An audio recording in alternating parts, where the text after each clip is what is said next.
नमस्कार दोस्तों, स्वागत है आपका हमारे YouTube चैनल जीएस बाई आकाश में। आज की इस क्लास में हम लोग इम्पोर्टेंट स्टैटिक जीके के प्रश्नों को पढ़ने वाले हैं। इसमें जीके जीएस के प्रश्न रहेंगे जो आपकी सभी एग्जामों के लिए इम्पोर्टेंट होंगे। यदि आप किसी भी एग्जाम की तैयारी कर रहे हैं तो ये क्लास आपके लिए है। इस क्लास में सभी सब्जेक्ट से प्रश्न लिया गया है और सभी एग्जामों में पूछे गए हैं, और इन प्रश्नों से संबंधित जितने भी इम्पोर्टेंट बिंदु बन सकते हैं जो आपके लिए इम्पोर्टेंट होगा, आपके सभी एग्जामों के लिए इम्पोर्टेंट होगा, उन सभी पॉइंट उन सभी बिंदुओं को बताया जाएगा। तो चलिए हम लोग अपना क्लास शुरू करते हैं, और लगातार आप क्लास में बने रहते हैं तो ये सभी प्रश्न आपको क्लास में ही याद भी हो जाएंगे, क्योंकि बार बार यहाँ पे क्वेश्चन रिपीट होता है। तो चलिए हम लोग अपने क्लास को शुरू करते हैं। तो यहाँ पे देखिए, सबसे पहले ये हमारा 39 नंबर का क्लास है। अगर आप लोग इसे नहीं देखे हैं तो आप लोग YouTube GS by Akash channel पे जाकर के इसे देख लीजिए। आज के क्लास में हम लोग 40 नंबर के क्लास को कंप्लीट करने वाले हैं। तो चलिए हम लोग अपना 40 नंबर का क्लास यहाँ पे कंप्लीट करते हैं। तो देखिए, ये है हमारा 40 नंबर का क्लास, और देखिए ये पहला प्रश्न ही अपने आप में बहुत ज़्यादा इंपॉर्टेंट है। कह रहा है कि इस विटामिन की कमी से रिकेट्स नामक रोग हो जाता है। तो देखिए, रिकेट्स नामक रोग जो होता है वो विटामिन डी की कमी से होता है। किसकी कमी से होता है? विटामिन डी की कमी से। लेकिन एक बात आप लोग को ये ध्यान रखना है कि जो विटामिन डी की कमी से रिकेट्स नामक रोग होता है वो बच्चों में होता है, बच्चों में। और विटामिन डी की कमी से वयस्कों में कौन सा रोग होता है? तो ये भी आप लोग ध्यान रखेंगे। तो ये आप लोग ध्यान रखेंगे, ऑस्ट्रोमलेशिया नामक रोग, ऑस्ट्रोमलेशिया नामक रोग, ऑस्ट्रोमलेशिया नामक रोग ये वयस्कों में हो जाता है। और वयस्कों में होता तो है, लेकिन किसकी कमी से? वो विटामिन डी की कमी से। तो ये आप लोग ध्यान रखेंगे, ये हड्डियों से संबंधित रोग है। किससे संबंधित रोग है? ये भी आप लोग ध्यान रखेंगे, हड्डी से संबंधित रोग है। तो ये हो गया किस विटामिन की कमी से रिकेट्स नामक रोग हो जाता है। तो विटामिन डी की कमी से रिकेट्स नामक रोग होता है, लेकिन बच्चों में होता है। और विटामिन डी की कमी से ही ऑस्टियोमलेशिया नामक रोग ये वयस्कों में होता है। तो ये बातें आप लोग ध्यान रखेंगे। अब कुछ विटामिन और उनसे उनके रासायनिक नाम और उनसे होने वाले रोगों के बारे में देख लेते हैं। जैसे अगर आपसे पूछे कि विटामिन ए का रासायनिक नाम क्या है, तो विटामिन ए का रासायनिक नाम है रेटिनॉल। और इसके कमी से कौन सा रोग होता है? रतौंधी नामक रोग होता है। कौन सा रोग होता है? रतौंधी रोग होता है। अगर आपसे पूछे कि विटामिन बी1 का क्या रासायनिक नाम है, तो विटामिन बी1 का रासायनिक नाम है थायमीन। और आपसे पूछेगा कि इसकी कमी से कौन सा रोग होता है, तो बेरी बेरी इसकी कमी से रोग होता है। कौन सा रोग होता है? Beriberi. अगर वहीं एक चीज़ और आप लोग याद रखेंगे, विटामिन बी7, तो इसको क्या बोलते हैं? विटामिन बी7 का रासायनिक नाम क्या है? इसका रासायनिक नाम है बायोटीन। क्या इसका रासायनिक नाम है? बायोटीन। और इसकी कमी से कौन सा रोग होता है अगर आपसे पूछे, तो इसमें तंत्रिका संबंधित रोग होता है। आप लोग बताएंगे इससे लकवा रोग होता है। ये एग्जाम में पूछा गया है, तो लकवा रोग होता है, इससे आप लोग ध्यान रखेंगे। अगर आपसे पूछे कि विटामिन ई के बारे में, विटामिन ई के बारे में, तो इसका रासायनिक नाम क्या है? टेकोफेरॉल। क्या है इसका रासायनिक नाम? टेकोफेरॉल इसका रासायनिक नाम है। अगर आपसे पूछे कि इसकी कमी से कौन सा रोग होता है, तो इसकी कमी से बांझपन रोग होता है। कौन सा रोग होता है? बांझपन रोग होता है। या जनन क्षमता में कमी आपको ऑप्शन में मिल सकता है कि जनन क्षमता में क्या हो जाती है? कमी हो जाती है। तो ये आप लोग ध्यान रखेंगे, ये आप लोग ध्यान रखेंगे। इतनी पॉइंट आप लोग एक प्रश्न से याद रखेंगे। जैसे अगर आपसे पूछे कि किस विटामिन की कमी से रिकेट्स नामक रोग होता है, तो साथ में हम लोग रिवीजन भी करते हैं। तो विटामिन डी की कमी से होता है, और रिकेट्स नामक रोग जो होता है ये बच्चों में होता है, और वयस्कों में ऑस्टियोमलेशिया नामक रोग होता है। अगला प्रश्न है, अगर आपसे पूछे कि विटामिन ए की कमी से कौन सा रोग होता है, तो रतौंधी नामक रोग होता है, और इसका रासायनिक नाम क्या है? रेटिनॉल। और विटामिन बी1 का रासायनिक नाम क्या है? थायमीन। इसकी कमी से बेरी बेरी रोग होता है। और विटामिन बी7 का रासायनिक नाम क्या है? बायोटीन। इसकी कमी से लकवा रोग होता है। अगर आपसे पूछे कि विटामिन ई की कमी से कौन सा रोग होता है, तो विटामिन ई का रासायनिक नाम टेकोफेरॉल, और इसकी कमी से बांझपन या जनन क्षमता में कमी हो जाती है। चलिए हम लोग अपने अगले प्रश्न की ओर बढ़ते हैं। अगला प्रश्न भी अपने आप में एक बवाल है। कह रहा है कि कौन सा अम्ल पाचन में सहायक होता है। तो कौन सा अम्ल पाचन में सहायक होता है? तो जो पाचन में सहायक अम्ल होता है उसका नाम है हाइड्रोक्लोरिक अम्ल। कौन सा है? हाइड्रोक्लोरिक अम्ल। हाइड्रोक्लोरिक अम्ल क्या करता है? तो ये पाचन में सहायक होता है। हाइड्रोक्लोरिक अम्ल क्या काम करता है? ये पाचन में सहायक होता है। इसको HCl बोलते हैं, और ये पाचन में सहायक होता है। और ये दोनों प्रश्न आपके बायो से है। तो इस क्लास का एक और फायदा है, इससे आपके जीएस के जितने भी सब्जेक्ट होते हैं, polity, economy, history, geography, science, current affair, सारा आपका रिवीजन हो जाएगा यहाँ पे। तो देखिए, कौन से अम्ल से पाचन में सहायक होता है? तो हाइड्रोक्लोरिक अम्ल पाचन में सहायक होता है। अब कुछ और इससे संबंधित कुछ और प्रश्न जो आपके एग्जाम में बन सकते हैं, जो आपके एग्जाम के लिए इंपॉर्टेंट है, वो देख लेते हैं। जैसे अगर आपसे पूछे कि हाइड्रोक्लोरिक अम्ल का अन्य नाम क्या है, तो हाइड्रोक्लोरिक अम्ल का अन्य नाम आप लोग ध्यान रखेंगे, म्यूरिएटिक एसिड इसको बोलते हैं। क्या बोलते हैं? म्यूरिएटिक एसिड बोलते हैं। हाइड्रोक्लोरिक अम्ल को क्या बोलते हैं? म्यूरिएटिक एसिड बोलते हैं या फिर म्यूरिएटिक अम्ल बोलते हैं। ये आप लोग ध्यान रखेंगे। अगर आपसे पूछे कि हाइड्रोक्लोरिक अम्ल ये उपस्थित कहाँ पे होता है, हमारे शरीर में कहाँ पे होता है, कहाँ पे पाया जाता है, तो ये अमाशय में पाया जाता है। कहाँ पे? अमाशय में पाया जाता है। ये बातें आप लोग ध्यान रखेंगे। अब अगर आपसे पूछे कि हाइड्रोक्लोरिक अम्ल हमारे शरीर में कार्य क्या करता है, तो ये जीवाणुओं को, जो भी बैक्टीरिया हमारे मुख के द्वारा हमारे शरीर में आ जाती है या छोटे मोटे कंकड़ पत्थर आ जाते हैं, उनको क्या करती है? उनको नष्ट करने का काम करती है। क्या करती है? उनको नष्ट करने का काम करती है। ये बातें आप लोग ध्यान रखेंगे। अब कुछ पॉइंट इंपॉर्टेंट जो आपके एग्जाम के लिए जरूरी है वो हम लोग देखते हैं। अगर आपसे यहीं पे एक और हार्मोन के बारे में, पित्त रस के बारे में आप लोग ध्यान रखेंगे। अगर आपसे पूछे कि पित्त रस का स्राव कहाँ से होता है, तो आप लोग बताएंगे कि इसका स्राव यकृत से होता है। लेकिन अगर आपसे पूछे कि पित्त रस जो है ये एकत्रित कहाँ पे होता है, तो इसके लिए आप लोग बताएंगे कि ये पित्त रस ये पित्ताशय में एकत्रित होता है। कहाँ पे? पित्ताशय में एकत्रित होता है। तो ये भी बात आप लोग ध्यान रखेंगे। अगर आपसे पूछे कि पित्ताशय का आकार कैसा होता है, पित्ताशय का आकार कैसा होता है, तो ये भी आप लोग ध्यान रखेंगे कि नाशपाती के आकार का इसका आकार होता है। तो इतनी बातें आप लोग ध्यान रखेंगे। चलिए इसका रिवीजन कर लेते हैं। जैसे कौन सा अम्ल पाचन में सहायक होता है, तो हाइड्रोक्लोरिक अम्ल जो होता है वो पाचन में सहायक होता है। और इसका अन्य नाम क्या है, तो म्यूरिएटिक एसिड इसका अन्य नाम है। उपस्थित कहाँ पे होता है, तो ये अमाशय में, हमारे पेट के अमाशय में सबसे ऊपर होता है, वहीं पे स्थित होता है। और कार्य क्या होता है? जीवाणु को नष्ट करना इसका कार्य होता है। और पित्ताशय का स्राव कहाँ से होता है? यकृत से। लेकिन अगर आपसे पूछे कि एकत्रित कहाँ से होता है, कहाँ पे, तो ये पित्ताशय में एकत्रित होता है। अगर आकार पूछे इसका कैसा होता है, तो नाशपाती के आकार का हमारा पित्ताशय होता है। ये भी एग्जाम में पूछा गया है। पित्त रस का स्राव कहाँ से होता है, ये भी एग्जाम में पूछा गया है। और ये एकत्रित कहाँ पे होता है, ये भी एग्जाम में पूछा गया है। तो यहाँ पे सारे बिंदु जो है आपके एग्जाम के लिए बहुत ही ज़्यादा इंपॉर्टेंट है। अगला फिर बायो से प्रश्न आ गया। यहाँ पे जीएस के जितने भी सब्जेक्ट होते हैं सभी से प्रश्न लिया गया। देखिए यहाँ पे तीनों प्रश्न आपको लगातार साइंस से मिल गए हैं। तो देखिए, मानव में पाचन कहाँ से शुरू होता है, तो मानव में पाचन की जो प्रक्रिया है वो मुख गुहा से शुरू होती है। कहाँ से? मुख गुहा। हमारे मुख गुहा से ही पाचन की प्रक्रिया शुरू हो जाती है। अगर बात करें पाचन के, तो इसके कितने चरण होते हैं, तो आपसे पूछे तो पाचन के मुख्य रूप से 5 चरण होते हैं। कितने चरण होते हैं? 5 चरण होते हैं। आइए देखिए कौन कौन से चरण। पहला तो आपका हो गया अंतर्ग्रहण हो गया। पहला अंतर्ग्रहण हो गया, ये पाचन का पहला चरण। फिर उसके बाद आपका हो गया पाचन होता है। फिर होता है आपके जो पचे हुए भोजन, उससे क्या होता है? अवशोषण होता है। उससे पचे हुए भोजन से क्या होता है? अवशोषण की प्रक्रिया होती है। ये आप लोग ध्यान रखेंगे। पचे हुए भोजन से अवशोषण होता है। फिर स्वांगीकरण एक प्रक्रिया होती है। अभी स्वांगीकरण के बारे में हम लोग बात करेंगे। फिर जा करके मल परित्याग होता है। ठीक, तो ये बातें आप लोग ध्यान रखेंगे। तो देखिए, अंतर्ग्रहण का मतलब क्या हो गया? ये भोजन को शरीर के अंदर लेना, यानी कि खाना, वो हो गया अंतर्ग्रहण। फिर खाए हुए भोजन को पचना, छोटे छोटे पार्ट में, छोटे छोटे टुकड़ों में तोड़ना, क्या हो गया? वो पाचन हो गया। फिर जो पचा हुआ, जो छोटे छोटे टुकड़े में जो भोजन है पचा हुआ, उससे जो खनिज तत्व है उसको अवशोषित करना, क्या हो गया? अवशोषण हो गया। ठीक, और अवशोषित भोजन से जो भी आपका भोजन अवशोषित है उससे उसका उपयोग में लाना, अवशोषित भोजन को उपयोग में लाना, यहाँ पे लिख लीजिए नहीं तो आप लोग भूल जाएंगे। उपयोग में लेना, अवशोषित भोजन को उपयोग में लेना क्या कहलाता है? ये स्वांगीकरण कहलाता है। और मल परित्याग आप लोग समझ ही रहे हैं। ठीक, तो चलिए हम लोग अपने अगले प्रश्न की ओर बढ़ते हैं। और अगर आपको क्लास अच्छा लग रहा है तो क्लास को जरूर लाइक कर दें और चैनल को सब्सक्राइब कर दें और हमारे साथ जुड़ जाएं इसी तरह के बेहतरीन क्लास को पाने के लिए। और अपने दोस्तों तक भी इस क्लास को शेयर करें ताकि वो भी इस क्लास का आनंद ले सके, उस क्लास का फ़ायदा उठा सके। अगर आपको इसका पीडीएफ चाहिए तो पीडीएफ चैनल का लिंक जो है डिस्क्रिप्शन में दिया गया है। आप टेलीग्राम चैनल पर जा करके वहाँ पे इसका पीडीएफ पा सकते हैं। बढ़ते हैं हम लोग अपने अगले प्रश्न की ओर।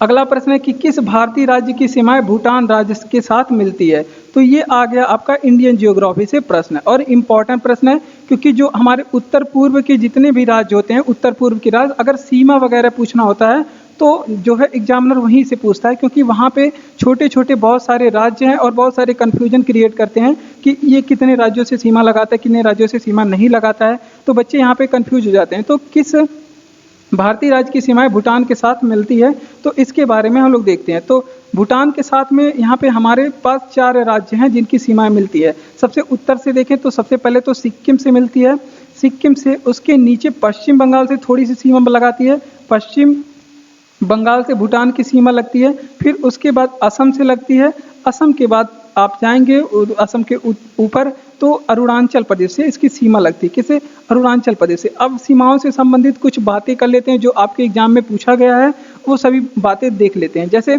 अगर त्रिपुरा की यहीं पे बात कर लेते हैं, त्रिपुरा, त्रिपुरा के बारे में पूछा जाता है कि ये 3 ओर से किससे घिरा है? 3 ओर से ये बांग्लादेश से घिरा हुआ है। 3 ओर से किससे घिरा हुआ है? 3 ओर से, त्रिपुरा 3 ओर से, ये आप लोग ध्यान रखेंगे, बांग्लादेश से घिरा हुआ है। तो ये बातें आप लोग ध्यान रखेंगे। आगे और भी बातों पे चर्चा कर लेते हैं। जैसे ये पूछा जाएगा एग्जाम में कि भारत के साथ ऐसे कितने देश हैं जो थल एवं जल सीमा दोनों लगाते हैं? भारत के साथ ऐसे कितने देश हैं जो थल और जल सीमा दोनों लगाते हैं? तो देखिए 3 देश ऐसे हैं जो भारत के साथ थल सीमा और जल सीमा दोनों लगाते हैं। थल सीमा से का मतलब ये हो गया कि थल उसका टच करे, और जल सीमा का मतलब कि जल वाला बॉर्डर भी बनाए। तो चलिए हम लोग देखते हैं। सबसे पहले तो आपका हो गया पाकिस्तान। पाकिस्तान भारत के साथ थल सीमा जल सीमा दोनों लगाता है। उसके बाद आप लोग जाएंगे म्यांमार में, म्यांमार भारत के साथ थल सीमा जल सीमा दोनों लगाता है। उसके बाद हम लोग चले जाएंगे बांग्लादेश में। ठीक, तो ये तीनों भारत के साथ जल सीमा थल सीमा दोनों लगाते हैं। अगर आपसे पूछे कि ऐसे कितने देश हैं जो भारत के साथ सीमा लगाते हैं, तो ये स्थल सीमा कितने देश हैं जो भारत के साथ लगाते हैं? स्थल सीमा। तो ऐसे 7 देश हैं जो भारत के साथ स्थल सीमा लगाते हैं। चलिए हम लोग रिवीजन कर लेते हैं इसका। देखिए, किस भारतीय राज्य की सीमाएं भूटान के साथ मिलती है? तो भारतीय राज्य 4 ऐसे राज्य हैं जिनकी सीमाएं भूटान के साथ मिलती है। भूटान एक देश है जिसकी राजधानी थिम्पू है। उसके बाद कौन कौन से राज्य हो गए? सिक्किम हो गया, पश्चिम बंगाल हो गया, असम हो गया, अरुणाचल प्रदेश हो गया। ठीक, अब आगे हम लोग देखते हैं कि त्रिपुरा 3 ओर से बांग्लादेश से घिरा है। थल एवं जल सीमा लगाने वाले देश कौन से हो गए? पाकिस्तान हो गया, म्यांमार हो गया, बांग्लादेश हो गया। अगला प्रश्न है कि तलचर कोयले की खान कहाँ स्थित है? तो यहाँ पे देखिए कुछ कोयले की खान वगैरह से प्रश्न पूछा जाता है, कि कुछ नेशनल पार्कों के नेशनल पार्क से प्रश्न पूछा जाता है, कुछ बांध से प्रश्न पूछा जाता है, कि कुछ स्मारकों से प्रश्न पूछा जाता है एग्जाम में कि फला चीज कहाँ पे स्थित है। तो उन सभी चीजों को हम लोग एकदम गहनता से पढ़ेंगे। तो देखिए अभी यहाँ पे खान की बात हो रही है, तो चलिए हम लोग खान के बारे में चर्चा करते हैं। तो देखिए तलचर कोयले की जो खान है वो आपका वो उड़ीसा राज्य में स्थित है। कहाँ पे स्थित है? उड़ीसा राज्य में स्थित है। इसे आप लोग ध्यान रखेंगे। यही कोयला एक टर्म है, तो कोयले को क्या कहा जाता है ये आप लोग ध्यान रखेंगे। इसे काला सोना कहा जाता है। कोयले को काला सोना, इसके अलावा बायोडीजल को भी काला सोना कहा जाता है। अगर आपसे पूछे कोयला कहाँ पाया जाता है, तो ये आप लोग ध्यान रखेंगे। अगर आपसे पूछे कि कोयला कहाँ पाया जाता है, तो ये आप लोग ध्यान रखेंगे, ये अवसादी या फिर परतदार चट्टानों में पाया जाता है। अवसादी या परतदार जो आपके चट्टान है वहाँ पे पाए जाते हैं कोयले। ठीक, अगर आपसे पूछे कि कोयला का सर्वाधिक भंडार कहाँ पे है, अगर आपसे पूछे कि कोयला का हमारे देश में सर्वाधिक भंडार कहाँ पे है, तो कोयले का जो सर्वाधिक भंडार है वो झारखंड राज्य में है। ये इंडियन जियोग्राफी का प्रश्न है, ये आप लोग ध्यान रखेंगे। यहाँ पे देखिए 2 प्रश्न इंडियन जियोग्राफी से आपको मिल गया, और ये झारखंड में। अगर आपसे पूछे कि सर्वाधिक कोयले का भंडार किस क्षेत्र में स्थित है, क्षेत्र पूछे, राज्य पूछेगा तो झारखंड आप लोग बताएंगे, क्षेत्र पूछेगा तो आप लोग बताएंगे कि दामोदर नदी घाट में ये स्थित है, सबसे ज्यादा कोयला भारत में। ठीक, ये बातें आप लोग ध्यान रखेंगे। अब हम बात करते हैं कि भारत में सर्वाधिक किस तरह के कोयले पाए जाते हैं, तो ये भी आप लोग ध्यान रखेंगे। भारत में सर्वाधिक किस टाइप के कोयले के कई टाइप होते हैं, तो आप लोग ध्यान रखेंगे कि बिटुमिनस जो कोयला होता है, बिटुमिनस जो कोयला होता है वो भारत में सर्वाधिक पाया जाता है। और एक चीज और आप लोग ध्यान रखेंगे, अगर आपसे पूछे कि भूरा कोयला किसे कहते हैं, भूरा कोयला, तो ये प्रश्न जो है इसका जवाब आप लोग कमेंट बॉक्स में छाप करके देंगे कि किस कोयले को भूरा कोयला कहते हैं। चलिए आगे बढ़ते हैं हम लोग कि नगर कोझिकोड क्या कहलाता है। तो देखिए नगर कोझिकोड, जो नगर वाला कोझिकोड है वो क्या कहलाता है, वो भी ये भी प्रश्न इंडियन जियोग्राफी से है।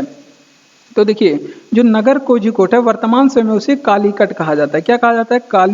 कालीकट कहा जाता है। और कालीकट कहाँ पे स्थित है, तो ये स्थित है केरल में, ये भी आप लोग ध्यान रखेंगे। अब कोझिकोड के बारे में कुछ चीजें अगर आपसे पूछ ले कि यहीं पे कि कोझीकोड कोझीकोड अंतर्राष्ट्रीय एयरपोर्ट कहाँ पे है? तो कोझीकोड अंतर्राष्ट्रीय एयरपोर्ट है वो कहाँ पे स्थित है? तो वो भी आप लोग ध्यान रखेंगे केरल में स्थित है। उसके अलावा यही जो कालीकट है यहीं पे कब आया था? 17 मई 1498 को कौन आया था? 1498 को कौन आया था? यहीं पे 1498 को वास्को डी गामा आया था, जो पहला पुर्तगाली था जो भारत में आया था। तो ये भी आप लोग ध्यान रखेंगे, वास्को डी गामा आया था। ठीक,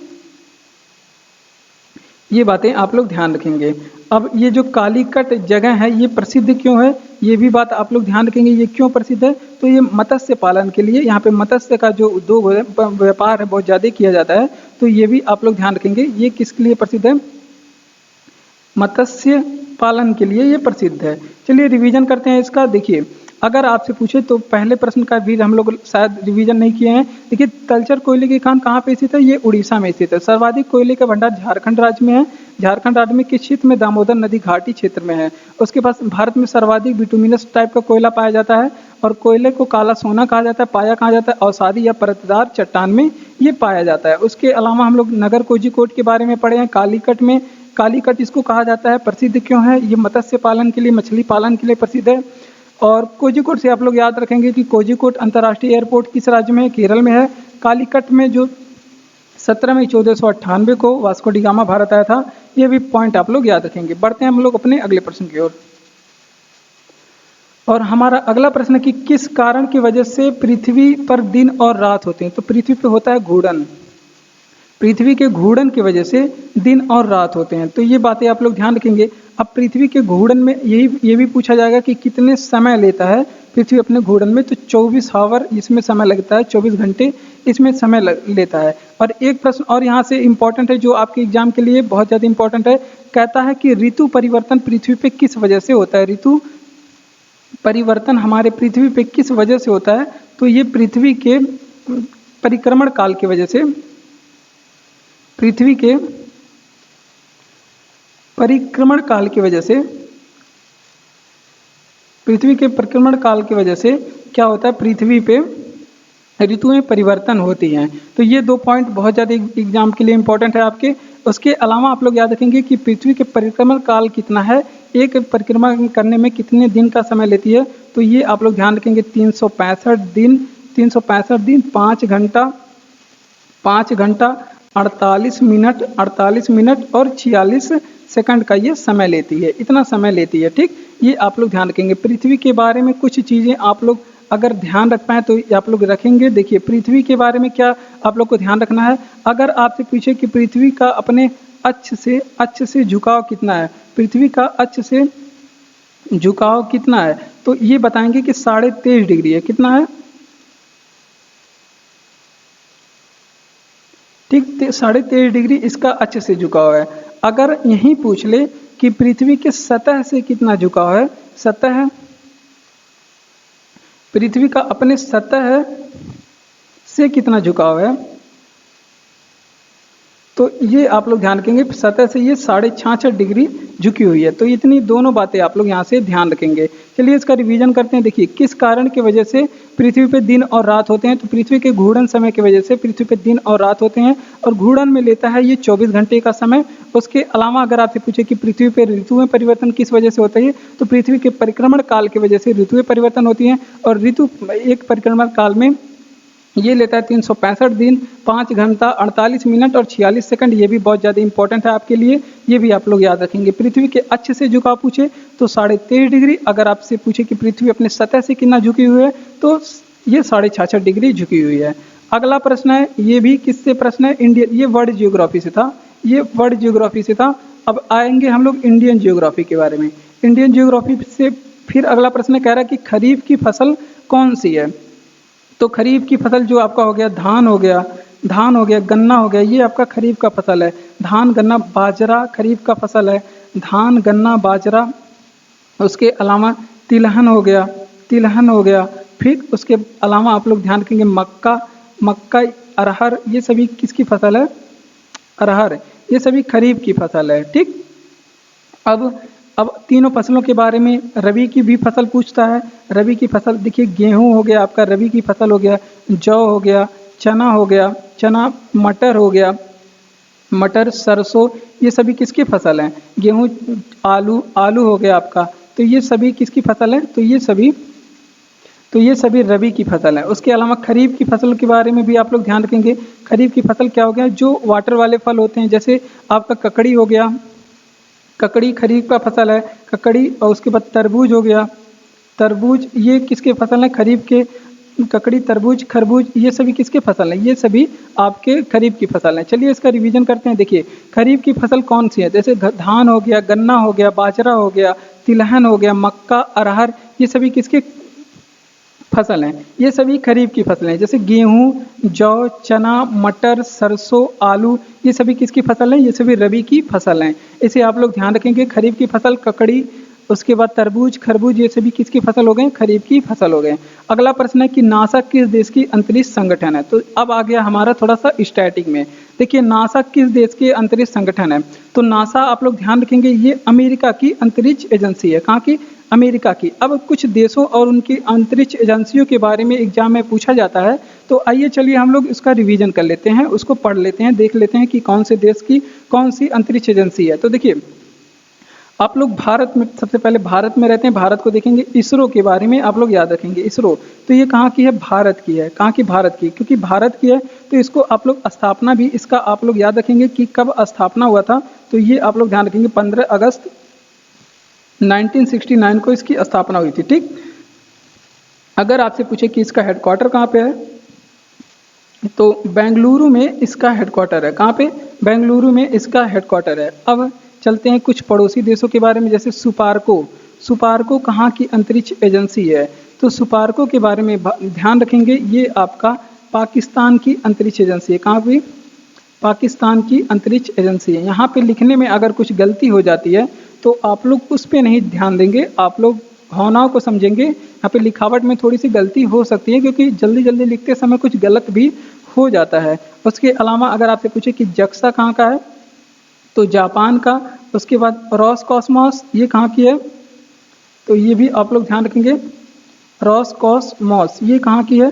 तो ये रूस की है। उसके अलावा CNSA ये कहाँ की है? तो ये चीन की है।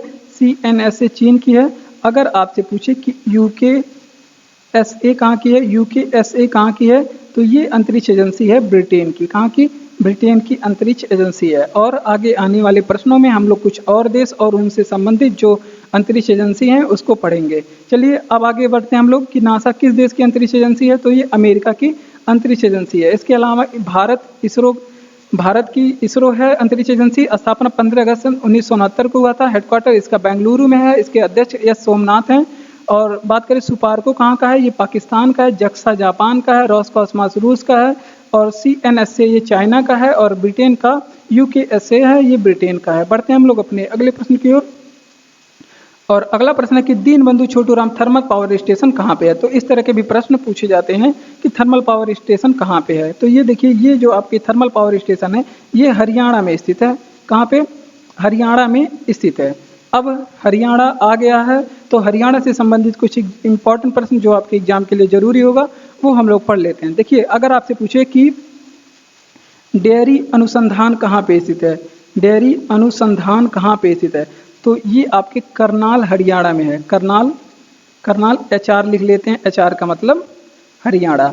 उसके अलावा अगर आपसे पूछे कि मस्तिष्क अनुसंधान कहाँ पे स्थित है, मस्तिष्क अनुसंधान कहाँ पे स्थित है, तो ये आपके एक हरियाणा में एक जगह है जिसका नाम है मानेसर। तो ये आप लोग ध्यान रखेंगे, मानेसर हरियाणा में स्थित है। अगर यहीं पे एक टेम्पल स्थित है जो फेमस है, एग्जाम में पूछा गया है, भीमा देवी का मंदिर। भीमा देवी का मंदिर ये कहाँ पे स्थित है? तो वो भी आपके हरियाणा में ही स्थित है। हरियाणा में स्थित है। ISA क्या हो गया? इंटरनेशनल सोलर अलायंस, जो संयुक्त पहल है भारत और फ्रांस की। लेकिन अगर आपसे पूछे कि इसका हेडक्वार्टर कहाँ पे स्थित है, तो गुड़गांव हरियाणा में स्थित है। ठीक, गुड़गांव कहाँ पे? हरियाणा में स्थित है। तो ये इतनी पॉइंट आप लोग याद रखेंगे। चलिए रिवीजन करते हैं। देखिए अगर आपसे पूछे कि Deenbandhu Deenbandhu Chhotu Ram thermal power station कहाँ पे स्थित है?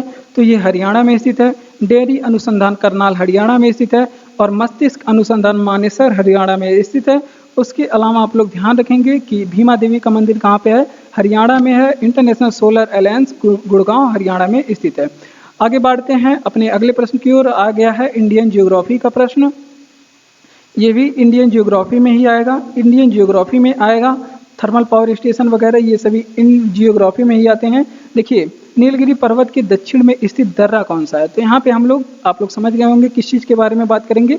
दर्रा के बारे में बात करने वाले हैं। तो देखिए, आपका थालघाट दर्रा, भोरघाट दर्रा, पालघाट दर्रा, इन तीनों दर्रों के बारे में हम लोग चर्चा करेंगे। तो देखिए, नीलगिरी पर्वत के जो दक्षिण में है दर्रा, उसका नाम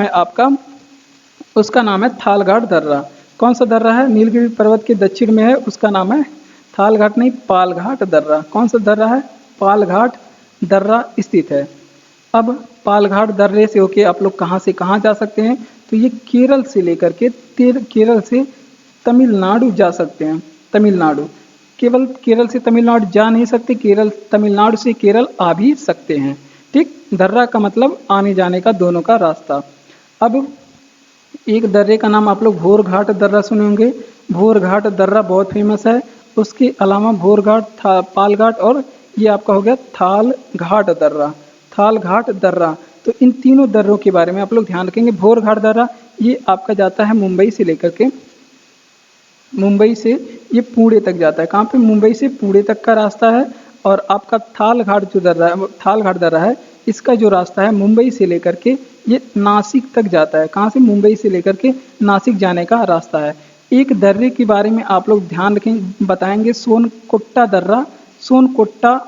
सेनकोट्टा दर्रा कहाँ पे स्थित है? सेनकोट्टा दर्रा भारत के किस राज्य में स्थित है? आप लोग कमेंट बॉक्स में कमेंट करके बताइए। ठीक, अगला प्रश्न है कि किस राज्य केसर का उत्पादन होता है? तो यहाँ पे देखिए, किस राज्य में केसर का उत्पादन होता है? तो हमारे जम्मू कश्मीर राज्य में, जम्मू कश्मीर जो राज्य है हमारा, वहाँ पे केसर का उत्पादन होता है। अब कुछ जम्मू कश्मीर के बारे में थोड़ी बातें कर लेते हैं। अगर आपसे पूछे कि उरी जल परियोजना किस राज्य में है? उरी जल परियोजना किस राज्य में है? तो वो जम्मू कश्मीर में है। अगर आपसे पूछे कि सर्वाधिक सेब उत्पादन किस राज्य में होता है? सर्वाधिक सेब का उत्पादन किस राज्य में होता है? तो भी जम्मू कश्मीर में होता है। अगर आपसे पूछे कि कुछ फेस्टिवल यहाँ पे मनाए जाते हैं, आइए अलग से लिखते हैं। ट्यूलिप फेस्टिवल कहाँ पे मनाया जाता है? तो भी जम्मू कश्मीर में। अगर आपसे पूछेगा पुष्कर फेस्टिवल कहाँ पे मनाया जाता है? पुष्कर फेस्टिवल, देखिए पुष्कर फेस्टिवल पूछे त्योहार, तो वो जम्मू कश्मीर में मनाया जाता है। अगर पुष्कर मेला पूछे तो राजस्थान में मनाया जाता है। उसके अलावा पुष्कर फेस्टिवल, ठीक। अगर आपसे पूछे कि एक और त्यौहार यहाँ पे हेरात मनाया जाता है, हेरात, तो ये पूछे कहाँ पे मनाया जाता है? तो ये सभी जम्मू कश्मीर में मनाए जाते हैं। चलिए इसका रिवीजन करते हैं। पहले प्रश्न का भी रिवीजन छूट गया। देखिए, नीलगिरी पर्वत के दक्षिण में स्थित दर्रा कौन सा है? तो यहाँ पे पालघाट दर्रा स्थित है। केरल से तमिलनाडु आ जा सकते हैं। भोरघाट दर्रा मुंबई से पुणे आ जा सकते हैं। थालघाट दर्रा मुंबई से नासिक आ सकते हैं। सेनकोट्टा दर्रा आप लोग कमेंट बॉक्स में बताएंगे ये कहाँ पे स्थित है। ठीक, अगला प्रश्न, किस राज्य में केसर का सर्वाधिक उत्पादन होता है? तो जम्मू कश्मीर में। उरी जल परियोजना कहाँ पे है? जम्मू कश्मीर में। सर्वाधिक उत्पादन यहाँ पे सेब का भी होता है। ट्यूलिप, पुष्कर और हेरात फेस्टिवल ये कहाँ पे मनाए जाते हैं? जम्मू कश्मीर में मनाए जाते हैं। बढ़ते हैं अपने अगले प्रश्न की ओर। अगला प्रश्न कि किसी भी मानचित्र में एक जैसी वर्षा वाले स्थान को जोड़ने वाली रेखाएं कहलाती हैं? तो ये आपका वर्ल्ड जियोग्राफी का प्रश्न है। किसका? वर्ल्ड जियोग्राफी का। तो देखिए, किसी भी मानचित्र पे एक जैसे वर्षा वाले स्थान को जोड़ने वाली रेखाएं क्या कहलाती हैं? तो इसको कहती हैं समवर्षा रेखा। समवर्षा रेखा। लेकिन आप लोग को ये ध्यान रखना है कि समवर्षा रेखा ऑप्शन में नहीं मिलेगा। इसका इंग्लिश वर्जन ऑप्शन में मिलेगा तो आप लोग कर नहीं पाएंगे। तो इसका इंग्लिश वर्जन क्या है? आइसोहाइट। ठीक, आइसोहाइट लाइन इसे बोलते हैं। तो ये आप लोग इंग्लिश वर्जन इसको आप लोग ध्यान रखेंगे, आइसोहाइट लाइन इसे बोलते हैं। ठीक, अब कुछ रेखाओं के बारे में जो हमारी मानचित्र पे निरूपित की गई हैं, और अगर आपसे पूछे कि आइसोहेलाइन क्या दिखाता है, ये आइसोहाइट अगर पूछे क्या दिखाता है, तो वो एक जैसे वर्षा वाले स्थान को दिखाते हैं। एक जैसे वर्षा वाले स्थान को आइसोहाइट लाइन दिखाते हैं। अगर आपसे पूछेगा कि आइसोहेलाइन क्या दिखाते हैं, आइसोहेलाइन क्या दिखाते हैं? आइसोहेलाइन रेखा या फिर लाइन क्या दिखाती है? तो ये समान लवणता वाले स्थान को दिखाती है। समान लवणता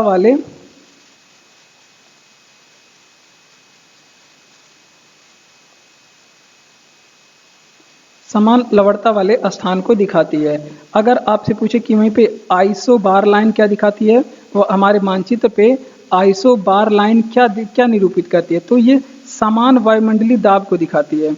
ये भी आप लोग ध्यान रखेंगे, समान वायुमंडलीय दाब को रिप्रेजेंट करने वाली रेखा को क्या बोलते हैं? आइसो बार लाइन बोलते हैं। उसके बाद अगर आपसे पूछे कि आइसोहेल किसे बोलते हैं? आइसोहेल लाइन किसे बोलते हैं हमारे मानचित्र पे? तो आइसोहेल का मतलब समान सूर्य ताप को दिखाने वाली रेखा को आइसोहेल लाइन बोलते हैं। ठीक, चलिए इसका रिवीजन करते हैं कि किसी भी मानचित्र पे एक जैसे वर्षा वाले स्थान को जोड़ने वाली रेखाएं क्या कहलाती हैं? तो इसको बोलते हैं समवर्षा रेखा। क्या कहते हैं? समवर्षा रेखा, आइसोहाइट लाइन कहते हैं। ठीक, ये बातें आप लोग ध्यान रखेंगे। आइसोहेलाइन रेखा मतलब समान लवणता वाले स्थान को दिखाते हैं। तो यहाँ पे आइसो समान रहेगा, लेकिन यही तीन लास्ट में आपको देखना पड़ेगा। आइसो बार रेखा अगर आपसे पूछे तो समान वायुमंडलीय दाब को दिखाती है। आइसोहेल लाइन का मतलब सामान्य सूर्य ताप को रिप्रेजेंट करने वाली रेखा को आइसोहेल लाइन कहते हैं। चलिए अगले प्रश्न की ओर हम बढ़ते हैं कि पूर्णतः भारत के द्वारा निर्मित परमाणु ऊर्जा केंद्र कौन सा है? कलपक्कम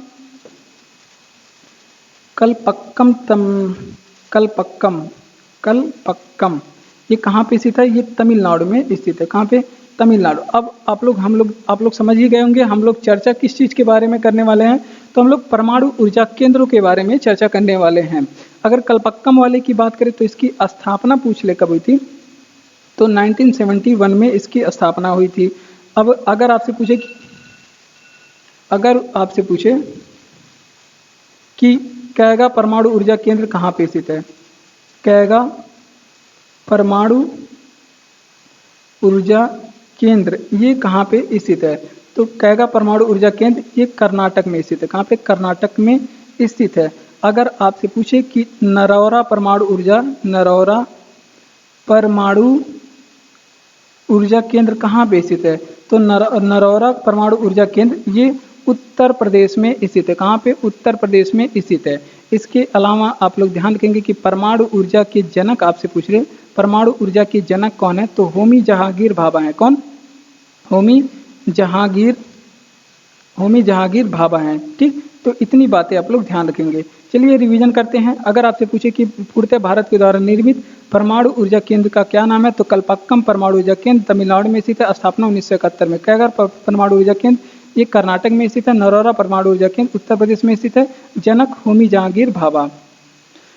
अगला प्रश्न है, ये भी इंडियन ज्योग्राफी से है। कह रहा है कि स्वर्ण क्रांति का संबंध, ये जो पूर्णतः परमाणु ऊर्जा केंद्र ये भी इंडियन ज्योग्राफी में आएगा। कह रहा है कि स्वर्ण क्रांति का किससे संबंधित है? तो स्वर्ण क्रांति जो है ये बागवानी से संबंधित है। किससे संबंधित है? बागवानी से संबंधित है। और कुछ क्रांतियां हमारे देश में भारत में चलाई गई जो कुछ खाद्यान्नों से संबंधित है। अगर आपसे पूछे कि रजत क्रांति किससे संबंधित है? रजत क्रांति ये किससे संबंधित है? तो रजत क्रांति आप लोग ध्यान रखेंगे ये अंडा उत्पादन से संबंधित है। इसके अलावा आप लोग ध्यान रखेंगे श्वेत क्रांति का संबंध किससे है? श्वेत क्रांति का संबंध किससे है? तो ये दूध उत्पादन से है। किससे? दूध उत्पादन से। उसके अलावा अगर आपसे पूछे कि नीली क्रांति का संबंध किससे है? नीली क्रांति का संबंध किससे है? तो नीली क्रांति का जो संबंध है मछली उत्पादन से। किस उत्पादन से? मछली उत्पादन से है। उसके अलावा अगर आपसे पूछे कि हरित क्रांति का संबंध किससे है? हरित क्रांति का संबंध किससे है? तो ये है खाद्यान्न उत्पादन से। खाद्यान्न उत्पादन से है। अगर आपसे पूछे कि इसकी शुरुआत कब हुई थी हरित क्रांति की? तो 1966-67 कई बार एग्जाम में पूछा गया है। आप लोग ध्यान रखेंगे सभी जो प्रश्न लिखा गया सभी आपके एग्जाम के लिए इंपॉर्टेंट है। स्वर्ण क्रांति संबंधित है बागवानी से, रजत क्रांति अंडा उत्पादन से, श्वेत क्रांति दूध उत्पादन से, नीली क्रांति मछली उत्पादन से और हरित क्रांति खाद्यान्न उत्पादन से 1966-67 में इसकी शुरुआत हुई। चलिए बढ़ते हैं अपने अगले प्रश्न की ओर। तो अगर आपको क्लास अच्छा लग रहा हो तो क्लास को लाइक करिए, चैनल को सब्सक्राइब करिए, लाइक करिए और अपने दोस्तों तक शेयर भी करिए। कमेंट करके आप अगर बताते हैं कि ये क्लास आपको कैसा लगा तो हमें बहुत ही अच्छा लगेगा। पीडीएफ आपको टेलीग्राम चैनल का लिंक डिस्क्रिप्शन में दिया गया है, आप लोग वहाँ पे जा करके पीडीएफ इसका पा सकते हैं। बढ़ते हैं अपने अगले प्रश्न की ओर।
अगला प्रश्न है कि विश्व प्रसिद्ध विक्टोरिया जलप्रपात कौन सी नदी पे है? World geography.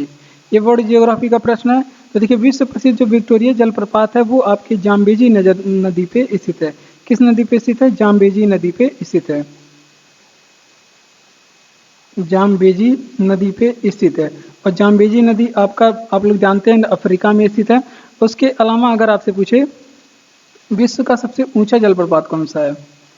विश्व का सबसे ऊंचा जलप्रपात अगर आपसे पूछ ले कि कौन सा है, तो अगर आपसे पूछे कि विश्व का सबसे ऊंचा जलप्रपात कौन सा है, तो वो है आपका एंजिल प्रपात। कौन सा है? एंजिल प्रपात, जो कि कहाँ पे स्थित है?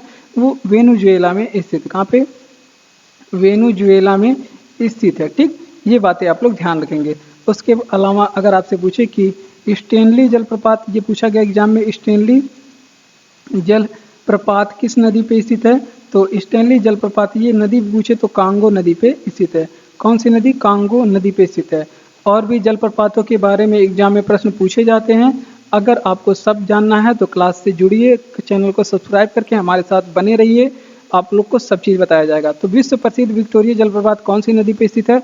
तो जाम्बेजी नदी पे स्थित है। उसके अलावा अगर आपसे पूछे कि विश्व का सबसे ऊंचा जलप्रपात कौन सा है, तो एंजिल जलप्रपात है, वेनेजुएला में स्थित है। और स्टेनली जलप्रपात कहाँ पे? कांगो नदी पे स्थित है। ठीक, अलास्का किस देश में स्थित है? World geography. ठीक, अलास्का जो है ये आपका अमेरिका में स्थित है। कहाँ पे? अमेरिका में। ये पहले अमेरिका में था नहीं, इसको अमेरिका ने खरीदा है। किसे खरीदा है अभी बता रहे हैं। इसको अमेरिका ने खरीदा है। किससे खरीदा है? तो रूस से खरीदा है। किससे खरीदा है? तो ये खरीदा है रूस से। और कब खरीदा है? 1867 में इसको अमेरिका ने रूस से खरीदा है।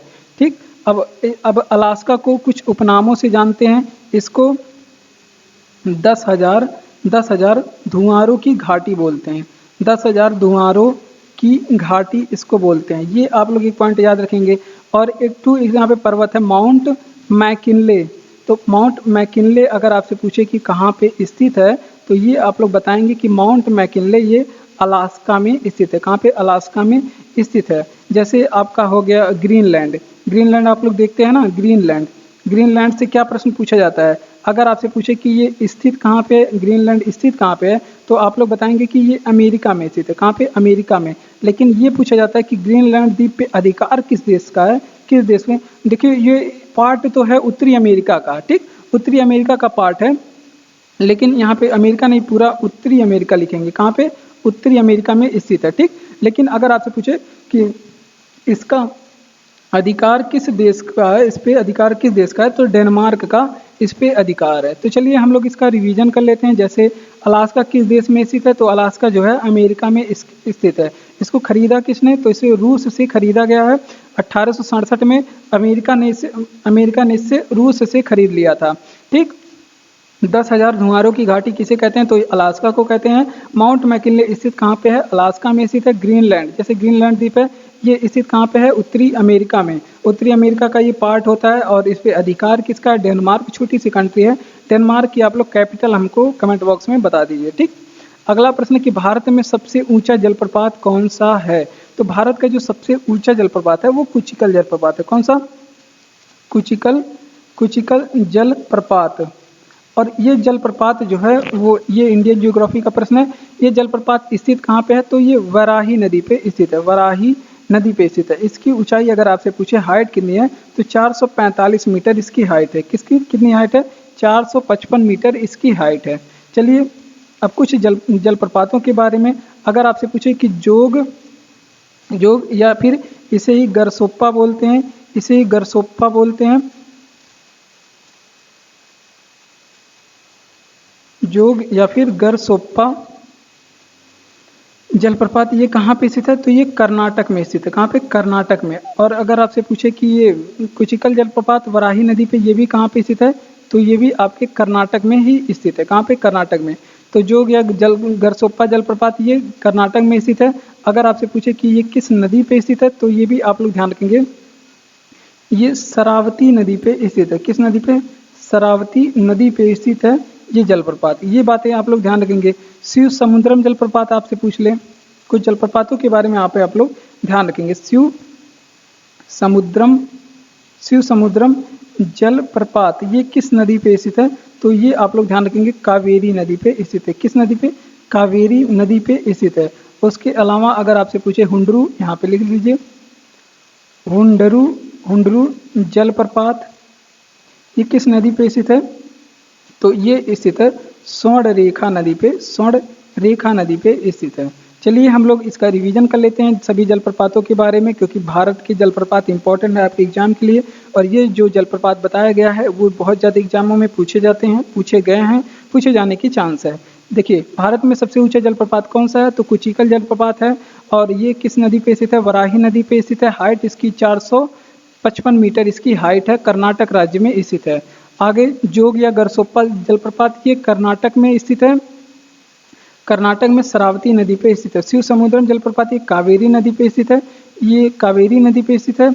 और बात कर लेते हैं कि हुंडरू जलप्रपात ये स्वर्णरेखा नदी पे स्थित है। तो नदियों के ये जलप्रपातों के बारे में ये पूछा जाता है ये कौन सी नदी पे स्थित है और ये किस राज्य में स्थित है, और इस तरह के प्रश्न ये पूछे जाते हैं। हाइट कितनी है ये बहुत कम पूछी जाती हैं।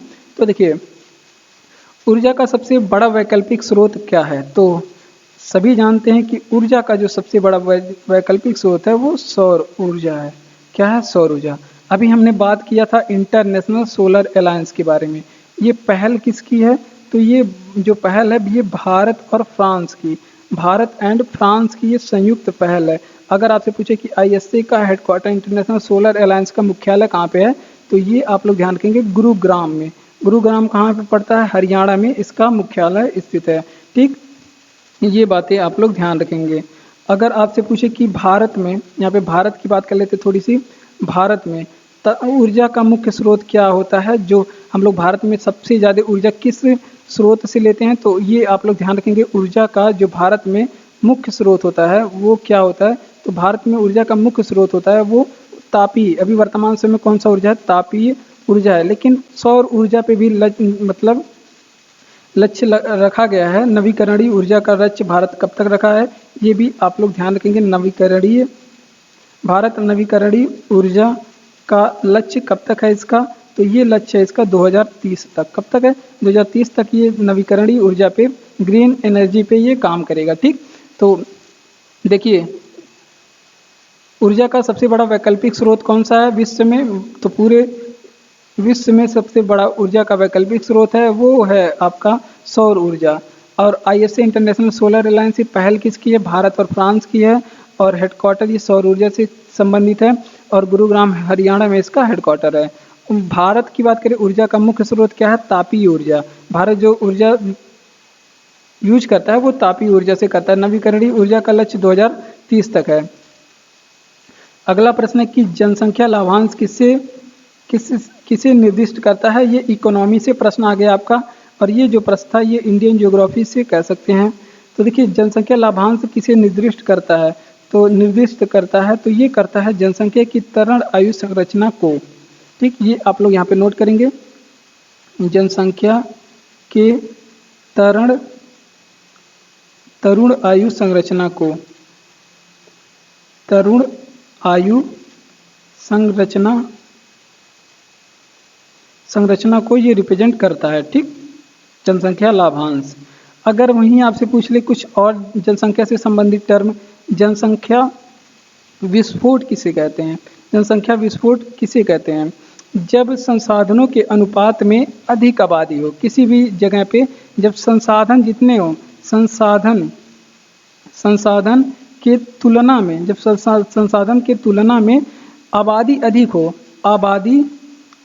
तो उसको क्या बोलते हैं? तो उसको बोलते हैं जनसंख्या विस्फोट। कई लोग इस पे निबंध भी लिखे होंगे, हाई स्कूल इंटर में इस पे निबंध भी जनसंख्या विस्फोट पे लिखे होंगे। तो जनसंख्या विस्फोट किसे कहा जाता है? कि जब संसाधनों की जो तुलना है उसके तुलना में, संसाधनों की तुलना में देश में आबादी अधिक हो या किसी क्षेत्र में आबादी अधिक हो तो उसको कहा जाता है जनसंख्या विस्फोट। अगर आपसे पूछे कि जनसंख्या विस्फोट का सिद्धांत किसने दिया, जनसंख्या विस्फोट का सिद्धांत किसने दिया था, तो ये दिया था माल्थस ने। किसने दिया था? माल्थस ने जनसंख्या विस्फोट का सिद्धांत दिया। चलिए इसका रिवीजन करते हैं कि जनसंख्या लाभांश किसे निर्दिष्ट करता है। तो ये जनसंख्या के तरण आयु संरचना को निर्दिष्ट करता है। जनसंख्या विस्फोट किसे कहते हैं? तो संसाधनों की तुलना में जब आबादी अधिक हो जाती है तो ये जनसंख्या विस्फोट का कारण बनती है। सिद्धांत जनसंख्या विस्फोट का किसने दिया? तो माल्थस ने दिया था। केरल का मार्शल आर्ट क्या है? तो देखिए केरल का जो मार्शल आर्ट है उसका नाम है कलारी पयट्टू। ठीक, कलारी पयट्टू ऐसे बोला जाता है, कलारी पयट्टू। ठीक, ये आपका केरल का मार्शल आर्ट है, ये ध्यान रखेंगे। ये इम्पोर्टेंट प्रश्न है, ऐरा गैरा प्रश्न नहीं है। ठीक, और कलारी टट्टू की बात करें, कलारी पयट क्या लिखा है यार, तो इसकी बात करें तो ये भारत का सबसे पुराना मार्शल आर्ट है। तो भारत का सबसे पुराना मार्शल आर्ट है। ठीक, ये बातें आप लोग ध्यान रखेंगे, ये भारत का सबसे पुराना मार्शल आर्ट। अब ये प्रश्न आ गए तो आप लोग समझ चुके होंगे हम लोग चर्चा किस पे करने वाले हैं। तो हम लोग मार्शल आर्ट पे चर्चा करने वाले हैं। विभिन्न जो हमारे राज्य हैं उनमें अलग अलग मार्शल आर्ट यूज किए जाते हैं, उनको हम लोग देखते हैं जो एग्जाम में पूछे जाने की संभावना है। देखिए सबसे पहले तो बहुत ज़्यादा इंपॉर्टेंट है मणिपुर का, आप लोग याद रखेंगे मणिपुर का मार्शल आर्ट आप लोग ध्यान रखेंगे क्या है, तो थांगटा है मणिपुर का मार्शल आर्ट, बहुत ज़्यादा इंपॉर्टेंट है, एग्जाम में ये पूछा गया है। ठीक, इसीलिए आप लोग इसको ध्यान रखेंगे। मलखम्ब मार्शल आर्ट कहाँ का है? मलखम्ब मार्शल आर्ट ये कहाँ का है? तो मरका में जो मार्शल आर्ट है ये मध्य प्रदेश का, कहाँ का? मध्य प्रदेश का है। इसके अलावा अगर आपसे पूछे कि सिलंबम मार्शल आर्ट कहाँ पे है? सिलम बम ये मार्शल आर्ट कहाँ का है? सिलंबम मार्शल आर्ट ये कहाँ का है? तो ये है आपका सिलंबम, ये तमिलनाडु का है। कहाँ का? तमिलनाडु का। तो ये बातें आप लोग ध्यान रखेंगे, ये बातें आप लोग ध्यान रखेंगे। चलिए हम लोग रिवीजन कर लेते हैं कि केरल का मार्शल आर्ट क्या है? तो कलारी पयट्टू है केरल का मार्शल आर्ट। और मणिपुर का थांगटा इंपॉर्टेंट है, याद रखेंगे। मलखम्ब मध्य प्रदेश का है। सबसे पुराना मार्शल आर्ट वो भारत का कलारी पयट्टू है। और सिलंबम जो मार्शल आर्ट है, सिलंबम जो मार्शल आर्ट है वो है आपका तमिलनाडु का। ठीक, बढ़ते हैं अपने अगले प्रश्न की ओर। और हमारा अगला प्रश्न है कि आंतरिक सुरक्षा अकादमी कहाँ अवस्थित है? तो आंतरिक सुरक्षा अकादमी जो है आपका वो माउंट आबू में स्थित है। कहाँ पे? माउंट आबू में स्थित है। ठीक, ये बातें आप लोग ध्यान रखेंगे। और माउंट आबू कहाँ पे है? राजस्थान में। कहाँ पे? राजस्थान में। अब बात करते हैं, अगर आपसे पूछे कि नेशनल डिफेंस अकादमी, नेशनल डिफेंस अकादमी ये कहाँ पे स्थित है? तो नेशनल डिफेंस अकादमी जो है ये आपका पुणे में स्थित है। कहाँ पे? पुणे में स्थित है। इंडियन मिलिट्री अकादमी अगर आपसे पूछे कि इंडियन मिलिट्री एकेडमी कहाँ पे स्थित है? तो इंडियन मिलिट्री एकेडमी ये देहरादून में स्थित है। कहाँ पे? देहरादून में स्थित है। उसके बाद अगर आपसे पूछे कि एयरफोर्स एकेडमी कहाँ पे स्थित है? ये कुछ अकादमियाँ हैं जो आपके एग्जाम के लिए इम्पोर्टेंट है। एयरफोर्स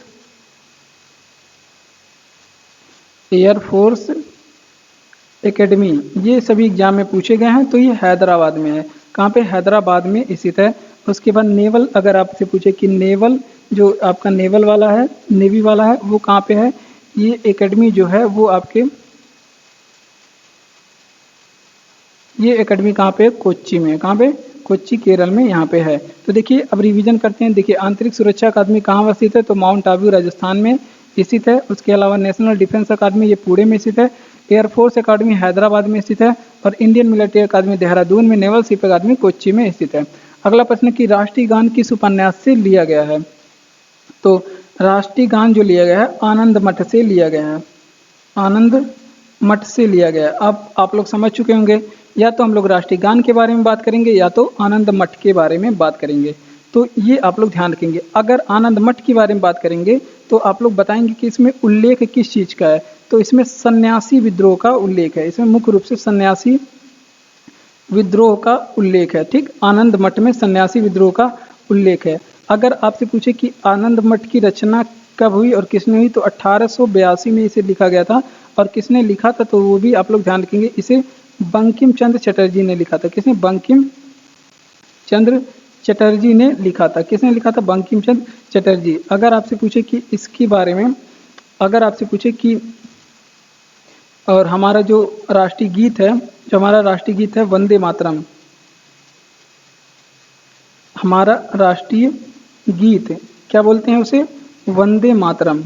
वंदे मातरम। तो ये आप लोग ध्यान रखेंगे। तो ये यहीं पे स्थित है। तो ये इसकी रचना किसने किया था? तो बंकिम चंद्र चटर्जी ने इसकी रचना किया था। अब राष्ट्रीय गीत के बारे में, यहाँ पे हमारा जो राष्ट्रीय गीत है इसको गाने में कितना समय लगता है, गायन अवधि कितनी है? तो ये आप लोग ध्यान रखेंगे। 65 सेकंड इसको गाने में आप लोग ध्यान रखेंगे, इसको समय लगता है। प्रथम बार इसे कब गाया गया था? तो 1896 में कलकत्ता में इसका कलकत्ता अधिवेशन में इसे गाया गया था।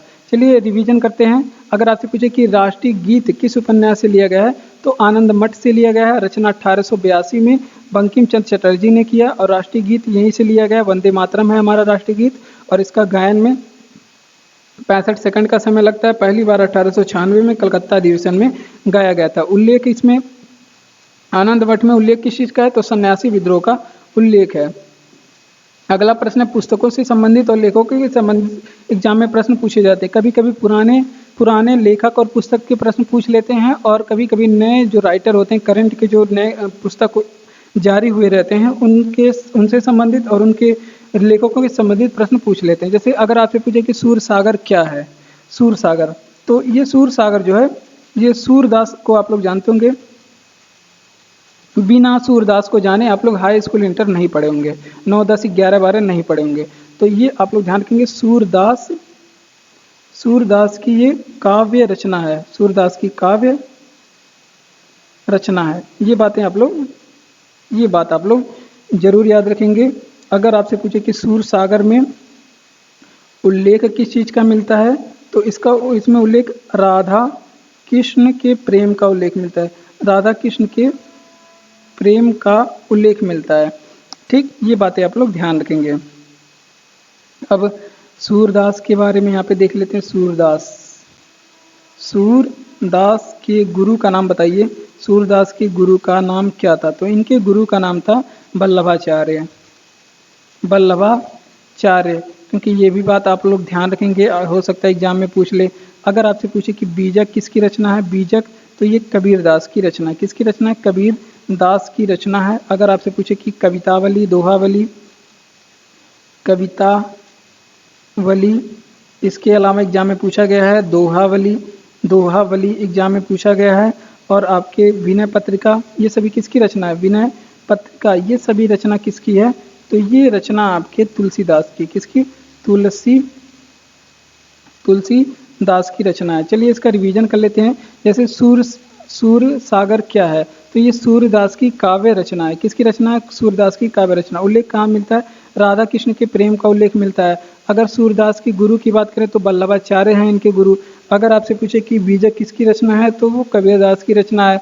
गीतावली, गीतावली, दोहावली, विनय पत्रिका, ये तुलसीदास की रचना है। किसकी? तुलसीदास की रचना है। चलिए हम लोग अपने अगले प्रश्न की ओर बढ़ते हैं। अगला प्रश्न है कि नोबेल पुरस्कार कितने क्षेत्र में दिया जाता है? तो नोबेल पुरस्कार कुछ 6 क्षेत्र में दिया जाता है। पहले आपका साइंस का जो 3 पार्ट हो गया, तो सबसे पहले बायो साइंस का पार्ट होता है, तो बायो की जगह पे आप लोग याद रखेंगे चिकित्सा, चिकित्सा में दिया जाता है। फिर उसके बाद आप लोग का हो गया भौतिकी, भौतिक हो गया, भौतिक विज्ञान से आप लोग भौतिकी याद रखेंगे। फिर रसायन विज्ञान से आप लोग रसायन में ये पुरस्कार दिया जाता है। ठीक, 3 पार्ट ये हो गया। उसके अलावा शांति आप लोग याद रखेंगे, शांति। उसके बाद शांति साहित्य के क्षेत्र में दिया जाता है, साहित्य। उसके अलावा आप लोग ध्यान रखेंगे आपका अर्थशास्त्र में दिया जाता है, अर्थशास्त्र में दिया जाता है। लेकिन अर्थशास्त्र वाला जो नोबेल की शुरुआत है वो 1969 में हुई थी, पहले नहीं, 1969। बाकी सभी की जो शुरुआत है 1901 में हुई थी। अब नोबेल पुरस्कार की बारे में देख लेते हैं। नोबेल पुरस्कार ये किसकी याद में दिया जाता है? तो ये अल्फ्रेड नोबेल की याद में दिया जाता है, जिन्होंने डायनामाइट की खोज की थी, अल्फ्रेड नोबेल की याद में। और ये कब से दिया जाता है? तो 1901 से दिया जाता है। और ये कहाँ के रहने वाले हैं? तो अल्फ्रेड नोबेल ये स्वीडन के रहने वाले हैं। ये भी आप लोग, स्वीडन के वैज्ञानिक हैं, ये भी आप लोग ध्यान रखेंगे। ठीक, अगर आपसे पूछे कि ऐसे प्रथम भारतीय कौन थे जिन्हें नोबेल पुरस्कार मिला था? प्रथम भारतीय जिन्हें नोबेल पुरस्कार मिला था, तो प्रथम भारतीय जो थे जिन्हें नोबेल पुरस्कार मिला था वो हैं आपके रविंद्रनाथ टैगोर। कौन है? रविंद्रनाथ टैगोर। इतनी बातें आप लोग ध्यान रखेंगे। चलिए रिवीजन करते हैं कि नोबेल पुरस्कार कितने क्षेत्र में दिया जाता है। तो नोबेल पुरस्कार जो है 6 क्षेत्रों में दिया जाता है। कौन कौन से है? आपका चिकित्सा, भौतिकी, रसायन, शांति, साहित्य, अर्थशास्त्र। शुरुआत हुई थी 1969 में अर्थशास्त्र वाले की। ठीक, अब बात कर लेते हैं कि किसकी याद में दिया जाता है। अल्फ्रेड नोबेल की याद में दिया जाता है, जो 1901 में किसकी खोज किए थे?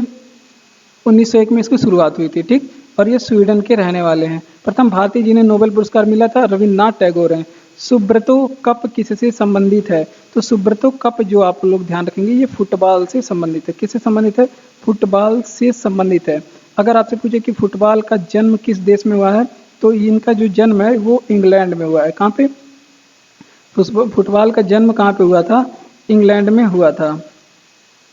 ठीक, अगर आपसे पूछे कि यहीं पे फुटबॉल की सबसे बड़ी प्रतियोगिता क्या होती है? फुटबॉल की सबसे बड़ी प्रतियोगिता कौन सी होती है? तो फुटबॉल की जो सबसे बड़ी प्रतियोगिता होती है वो होती है आपका फीफा विश्व कप, फीफा विश्व कप। ठीक, इतनी बातें आप लोग ध्यान रखेंगे। चलिए रिवीजन करते हैं कि सुब्रतो कप किससे संबंधित है, तो फुटबॉल से संबंधित है। फुटबॉल का जन्म कहाँ पे हुआ था, इंग्लैंड में हुआ था। सबसे बड़ी प्रतियोगिता फीफा विश्व कप होती है, ये आप लोग ध्यान रखेंगे। राष्ट्रीय बालिका शिशु दिवस कब मनाया जाता है, तो राष्ट्रीय बालिका शिशु दिवस जो है 24 जनवरी के दिन मनाया जाता है, 24 जनवरी के दिन। अब कुछ दिवसों के बारे में जो जनवरी से संबंधित है वो आप लोग जरूर ध्यान रखेंगे। जैसे अगर आपसे पूछे कि लुई ब्रेल दिवस कब मनाया जाता है, लुई ब्रेल दिवस ये कब मनाया जाता है, तो ये 4 जनवरी के दिन मनाया जाता है। उसके अलावा अगर आपसे पूछे कि प्रवासी भारतीय दिवस कब मनाया जाता है, प्रवासी भारतीय दिवस कब मनाया जाता है, तो ये 9 जनवरी के दिन मनाया जाता है, क्योंकि 9 जनवरी के दिन गांधी जी दक्षिण अफ्रीका से भारत आए थे। अगर आपसे पूछे कि विश्व हिंदी दिवस कब मनाया जाता है, विश्व हिंदी दिवस कब मनाया जाता है, तो ये 10 जनवरी के दिन मनाया जाता है। ये आप लोग ध्यान रखेंगे, विश्व हिंदी दिवस है। राष्ट्रीय हिंदी दिवस 10 जनवरी के दिन नहीं मनाया जाता। अगर आपसे पूछे कि राष्ट्रीय युवा दिवस कब मनाया जाता है, तो ये 12 जनवरी के दिन मनाया जाता है। कब मनाया जाता है, 12 जनवरी के दिन मनाया जाता है। इसके अलावा अगर आपसे पूछे कि थल सेना दिवस कब मनाया जाता है, थल सेना दिवस कब मनाया जाता है, तो ये 15 जनवरी के दिन मनाया जाता है। कब, 15 जनवरी के दिन। चलिए रिवीजन कर लेते हैं। अगर आपसे पूछे कि राष्ट्रीय बालिका एवं शिशु दिवस कब मनाया जाता है, तो ये 24 जनवरी के दिन मनाया जाता है। लुई ब्रेल दिवस 4 जनवरी के दिन, प्रवासी भारतीय दिवस 9 जनवरी के दिन, विश्व हिंदी दिवस 10 जनवरी के दिन, और राष्ट्रीय युवा दिवस 12 जनवरी के दिन, और थल सेना दिवस 15 जनवरी के दिन मनाया जाता है। चलते हैं, बढ़ते हैं हम लोग अपने अगले प्रश्न की ओर। अगला प्रश्न है 10 नंबर का, और ये संगठन से संबंधित प्रश्न है, स्टैटिक में आता है, और ये इकोनॉमी का भी प्रश्न है। ओपेक पेट्रोलियम निर्यातक देशों का संगठन का मुख्यालय कहाँ स्थित है, तो इसका जो मुख्यालय है ये वियना में स्थित है। और वियना कहाँ पे स्थित है, ये ऑस्ट्रिया में स्थित है। ऑस्ट्रिया जो है, वियना जो है ऑस्ट्रिया की राजधानी है। ठीक। ओपेक का अगर आपसे पूछ ले कि स्थापना कब हुआ था, तो ओपेक का जो स्थापना है 1960 में हुआ था। कब हुआ था, 1960 में इसका स्थापना हुआ था। और अगर आपसे पूछे कि ओपेक का स्थापना कहाँ पे हुआ था, तो ये भी आप लोग ध्यान रखेंगे, बगदाद में इसकी स्थापना हुई थी। अब कुछ संगठन और उसकी स्थापना के बारे में देख लेते हैं। विश्व बैंक और अगर आपसे पूछे कि IMF, इन दोनों का जो है हेडक्वार्टर कहाँ पे स्थित है, इन दोनों का हेडक्वार्टर कहाँ पे स्थित है, तो अमेरिका के वाशिंगटन DC में, वाशिंगटन DC में स्थित है। अमेरिका की ये राजधानी है। ठीक, ये बातें आप लोग ध्यान रखेंगे। उसके अलावा अगर आपसे पूछे ILO, इंटरनेशनल लेबर ऑर्गेनाइजेशन, इसकी स्थापना 1919 में हुई थी। और WHO अगर वर्ल्ड हेल्थ ऑर्गेनाइजेशन, इसकी स्थापना 1948 में हुई थी। अगर आपसे पूछे कि WTO, तो WTO की जो स्थापना, वर्ल्ड ट्रेड ऑर्गेनाइजेशन, इसकी स्थापना 1995 में। इन तीनों का अगर आपसे पूछे कि हेडक्वार्टर कहाँ पे स्थित है, तो जिनेवा में इन तीनों का हेडक्वार्टर स्थित है। चलिए रिवीजन करते हैं। अगर आपसे पूछे कि ओपेक पेट्रोलियम निर्यातक देशों का संगठन का मुख्यालय कहाँ पे स्थित है, तो वियना ऑस्ट्रिया में स्थित है। अगर आपसे पूछे कि ओपेक का स्थापना कब हुआ था, तो 1960 में हुआ था, और बगदाद में इसकी स्थापना हुई थी। विश्व बैंक और IMF की स्थापना वाशिंगटन DC में इसकी जो है हेडक्वार्टर स्थित है। स्थापना 1955 में हुआ था, 1945 में हुआ था। और 1944 में ब्रेटन वुड्स सम्मेलन हुआ था, उसके द्वारा 1955 में इन दोनों का स्थापना किया गया था। 1945 में इन दोनों का स्थापना किया गया था। ILO, इंटरनेशनल लेबर ऑर्गेनाइजेशन, स्थापना 1919 में। WHO, विश्व स्वास्थ्य संगठन, स्थापना 1948 में। और WTO, विश्व व्यापार संगठन, इसकी स्थापना जिनेवा में, इसकी जो है हेडक्वार्टर जिनेवा में स्थित है। हॉर्नबिल फेस्टिवल कहाँ मनाया जाता है, तो देखिए यहाँ पे फेस्टिवल और फेस्टिवल से संबंधित प्रश्न एग्जाम में जरूर पूछे जाते हैं। एक फेस्टिवल आता है, ये आता ही एग्जाम में। हॉर्नबिल फेस्टिवल ये कहाँ पे मनाया जाता है, तो ये नागालैंड में मनाया जाता है। बहुत ज़्यादा इंपॉर्टेंट है, नागालैंड में मनाया जाता है। इसके अलावा माओत्सु फेस्टिवल पूछे, माओत्सु उत्सव कहाँ पे मनाया जाता है, तो ये भी आपके नागालैंड में ही मनाया जाता है। अगर आपसे पूछे कि राजधानी कहाँ पे है, अगर आपसे पूछे कि राजधानी कहाँ पे है, तो इसकी कोहिमा राजधानी है। कहाँ पे, कोहिमा राजधानी है। और नागालैंड की मुख्यमंत्री बात करें, मुख्यमंत्री कौन है, तो इसके मुख्यमंत्री हैं नेफ्यू रियो। कौन है, नेफ्यू रियो इसके मुख्यमंत्री हैं। अगर आपसे पूछें कि नागालैंड की भाषा कौन सी है, तो अंग्रेजी। यहाँ पे राजभाषा जो है, यहाँ पे राजभाषा लिखेंगे, राजभाषा क्या है, अंग्रेजी है। अगर आपसे पूछे कि नागालैंड भारत में शामिल कब हुआ था, भारत में ये शामिल कब हुआ था, तो ये आप लोग ध्यान रखेंगे 1963 में 13वां राज्य बना था भारत का। ये बातें आप लोग ध्यान रखेंगे। चलिए रिवीजन करते हैं। देखिए, अगर आपसे पूछे कि हार्नबिल फेस्टिवल कहाँ मनाया जाता है, तो नागालैंड में मनाया जाता है। महोत्सव उत्सव कहाँ पे मनाया जाता है, नागालैंड में। राजधानी क्या है, कोहिमा। मुख्यमंत्री यहाँ पे कौन है, नेफ्यूरियो। और राजभाषा यहाँ की अंग्रेजी हो गई। और भारत में शामिल 1963 में 13वां राज्य बना था। अगला प्रश्न कि एनएसडीएल का पूर्ण नाम क्या है। तो देखिए, फुल फॉर्म वगैरह भी एग्जाम में पूछे जाते हैं। कुछ इंपॉर्टेंट फुल फॉर्म ये भी इंपॉर्टेंट ही है। नेशनल सिक्योरिटी डिपॉजिटरी लिमिटेड इसका फुल फॉर्म होता है। नेशनल सिक्योरिटीज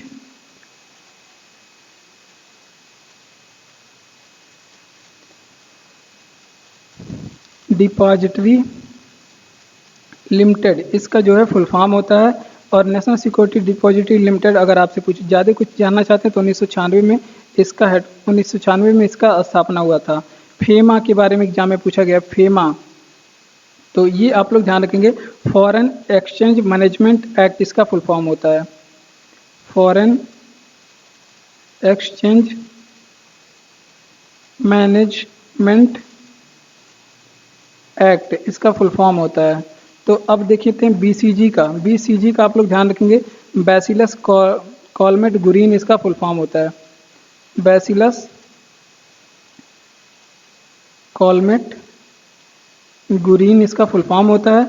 और सीएनजी के बारे में भी एग्जाम में पूछा गया है, तो इसका फुल फॉर्म होता है कंप्रेस्ड नेचुरल गैस, इसका फुल फॉर्म होता है। तो ये सभी कुछ फुल फॉर्मों के बारे में आप लोग ध्यान रखेंगे। एनएसडीएल का फुल फॉर्म क्या होता है, नेशनल सिक्योरिटीज डिपॉजिटरी लिमिटेड इसका फुल फॉर्म होता है। FEMA foreign exchange management act 1996 में स्थापना हुई थी एनएसडीएल का। और बीसीजी का बैसिलस कॉलमेट गुरीन होता है। सीएनजी का full form compressed natural gas होता है। बढ़ते हैं अपने अगले प्रश्न की ओर। तो जय हिंद। आज की क्लास में बस इतना ही।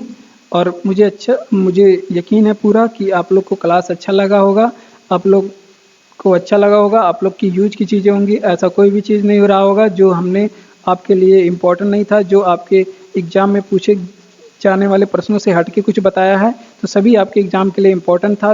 तो वीडियो को लाइक कर दीजिए। इसी तरह के और भी क्लास पाने के लिए हमारे साथ जुड़िए। जय हिंद, धन्यवाद। मिलते हैं अगले क्लास में। तब तक आप लोग पढ़ते रहिए, खुश रहिए और खूब पढ़िए।